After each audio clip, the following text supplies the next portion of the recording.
Ngayong April, ang pinakamaswerte, pinakamapera, pinakamasagana na magiging buwan ninyo mga bossing. Basta positive ka mga bossing.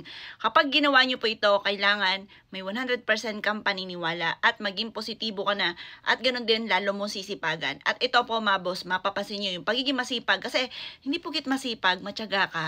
Ikaw po ay mapera. Naku mga bossing, minsan nga, kasi napagdaan ako na po yan, kaya alam ko po yan. Ngayon pa mga bossing, minsan pa nga po mapapaisip ka, anong problema sa akin? Lagi lang ako walang pera. Ngayon mga bossing ko, magiging mapera ka na. Lagi nyo sasabihin, magkakaroon ako ng maraming pera, yayaman ako. Yung mga ganyan mga bossing, yung ba tipo pa excited ka? Yung ba tipo na akala mo'y totoong totoo? Kasi pag ganyan mga boss, magkakatotoo po yan. Minsan pa nga po, halimbawa parang namimitas ka ng pera, magkakaroon ako ng maraming pera, tapos inilalagay nyo sa bulsa nyo, effective po yan. Ngayon pa mga bossing, gawin nyo po ito ha. Alas 7 ng umaga. Ngayong unang araw ng April or kaya po sa katapusan mga bossing ko. Ito nga po yung katapusan na ito ng Marso. 31. Gawin nyo po ito or sa unang araw. Unang araw, unang Martes, unang Biyernes. Naku, napakaswerte po niyan. Ngayon po mga bossing, kumuha ka ng salamin. At ang salamin na yan ay lagyan nyo ng pera.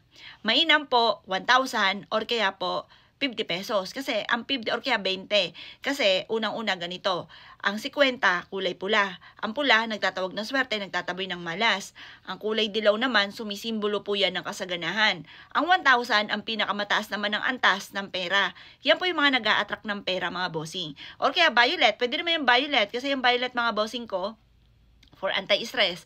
Kung na-stress ka lagi sa pera, hindi ka na ma-stress sa pera. Basta lalo nyo sisipagan ha, tsaga-tsaga mga bossing, tapos gawin nyo po ito. Kailangan nyo lang ng pang-attract ng pera. Kung masipag at matyaga ka, like kami na malas, lalo na sa pera, kailangan mo lang ng pang-attract ng pera.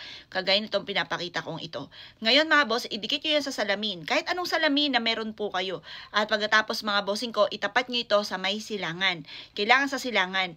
Ito, obserbahan nyo, good for 1 month. Na nakatapat po yan dyan mga bossing. Makakatulong po yan para paganin ang daloy na swerte, padoble-doble or triple blessing ang darating po sa inyo. Kung hindi nyo pa ito nagagawa, gawin nyo na po siya at kailangan positive ka. Kapag ginawa nyo po ito, uugalin ang pagsasabi or salitain ng mga magagandang salitain. Kalimutan na mga pangit na salitain.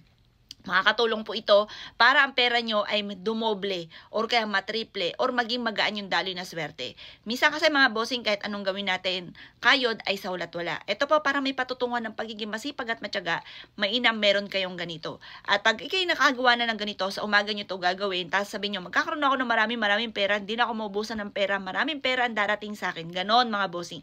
Makakaipon na ako ng limpak-limpak na salapi, magkakaroon ako ng bilyones or trilyones na pera. Ganon ang pag-wish na walang gamit na sana, direct to the point. At pagkatapos mga bossing ko, ilagay nyo lang ito, tapat nyo lang ito sa may silangan. Pagkatapos mga bossing, araw-araw pagising sa umaga, maraming pera ang darating sa akin. Ganon mga bossing. Kung anong salitain po natin, nagaganap po yan. Makapangyarihan ng ating pong bibig. Kaya mainam, meron kayong ganito mga boss. Subukan nyo po ito mga boss at kayo mismo yung maa-amaze. Ngayong buwan ng April, ang pinakamasagana, pinakamaswerte na magiging buwan po ninyo. Tapos tuloy-tuloy nyo po yan. Every month, ganito nang gawin po ninyo at makakatulong po ito para mas maging magaan yung daloy na swerte. O siya mga boss, good luck po sa inyo po lahat.